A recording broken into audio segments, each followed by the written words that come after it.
Perkembangan zaman mendorong sejumlah inovasi produk kerajinan lokal di Palembang, salah satunya songket khas Palembang.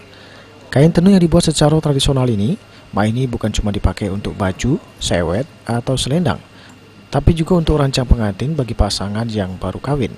Pecah usaha kerajinan di kawasan Jalan Kiai Haji Ashari, Kelurahan 13 Ulu, Palembang ini.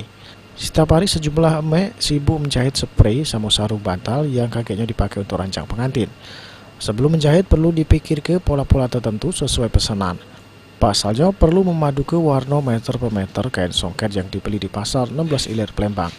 Permintaan songket rancang pengantin ini terbilang cukup tinggi, pasalnya ada kebanggaan kalau kamar pengantin berbalut songket khas Palembang. Wajar sebab songket pacak menjadi gengsi bagi pasangan pengantin.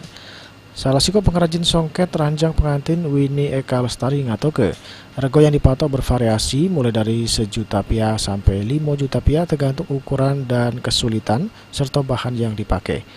Berkat inovasi ini dia pacak dapat ke omset sampai Rp30 juta per bulannya. Itu untuk hiasan kamar bisa dipakai, terus modifikasi dari bahan biasa campur dengan bahan songket. Spring bed, Bu. Untuk spring bed.